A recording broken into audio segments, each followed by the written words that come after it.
5 easy steps to financial freedom. And for those that don't know me, my name is Brandon.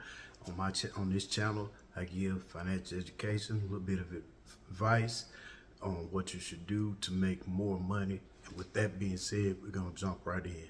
The 5 steps, easy steps to financial freedom. The first one is number 1. When you make money, start to invest it. Most people have the habit of making money and spending it, like paying bills, going out for the weekend, having fun, taking trips. Instead, every time you get paid, you can set it up automatically depending on the bank, whatever bank that you with, do it through your bank. Start investing $10 to $15 a week automatically and stuff like Prosper, ground floor, which give you no less than a 10% return on your money. Because if we're going to escape poverty the easy way, we got to start to form new habits. And with that, starting new habits, it'll next 30 days have you a little more extra money. Number 2, pick up a side hustle, whether it's Uber, Lyft, there's a couple more I can't remember out there. Pick up you some more money to also invest in, along with the money that you're getting from your job. And this is the second way to get out of poverty. Number three, start a part-time business. There's a lot of you out there I know that's got other skills that you can do on the side. If you're a man, cutting grass, cutting trees, doing landscaping pays a really good money. And you can use that to set yourself up for the next 90 days, if not the next year, to really be a little further along than you are right now financially and come out on top. Number 4, pick up a new skill. If you don't have no skills and you need one, Microsoft, Google, LinkedIn, and all these places are giving certificates for high-end jobs. Ever since COVID, they've done away with certain restrictions on degrees that you have to have 4 or 5 year degrees to be able to get in the tech industry. And people with these little certificates are going from making $20,000 a year, $35,000 a year, on up to making 70, 80, 90,000 a year. But number 5, if you don't want to learn nothing, get a new skill, write a book. You can write an ebook. You can write an ebook, or you can hire someone to write a book for you that you can in turn use 3 different ways. Audible format, it could be an ebook format, and a paperback format. It may even cost you, between $500 to $1,000 to have someone do this for you. But this can create a source of income for the next couple of years and years to come.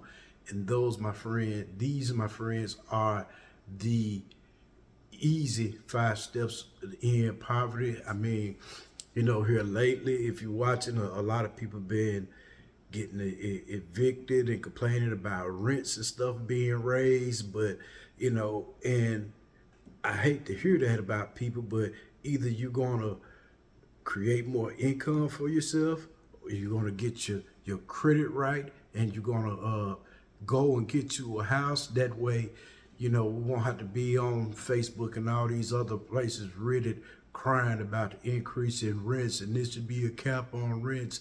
If you don't want your rent to keep increasing, the only thing you can do, get your credit right. And I do a couple of videos about credit on here 2 or 3 times a month. You can check that out, or you can check other channels out. Get your credit up.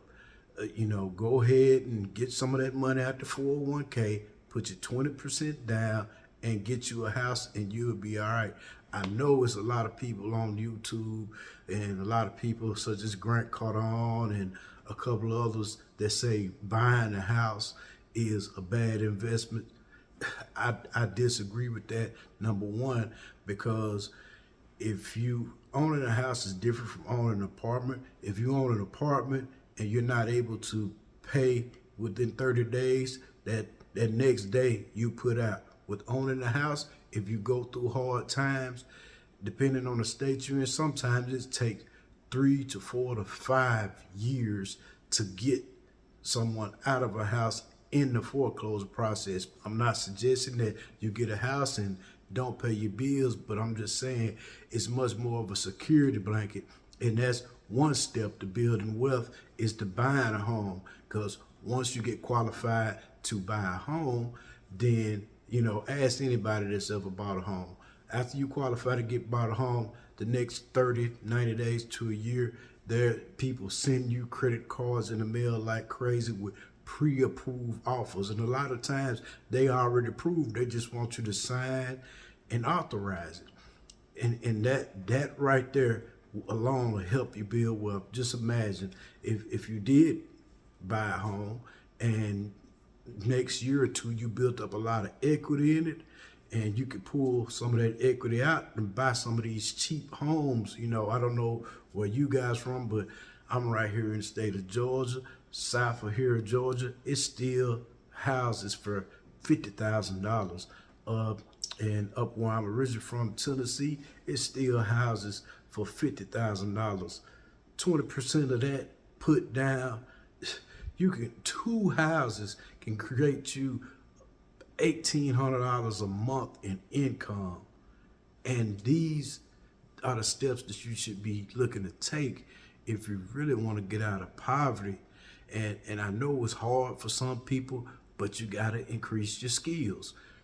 The only way you're going to make more money is increase the skills you have, get a better job, not going to get two jobs, or not listening to the Dave Ramsey way, or stuffing envelopes. Because when you stuff them envelopes, it's not making you no money.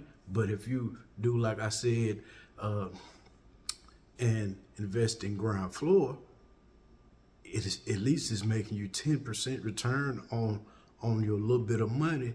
And that's how you get out of poverty. Those are the easy steps. If you like the content, share, subscribe, leave a comment. I want to know what you think. I want to really know what you guys think, about that. And have a nice day.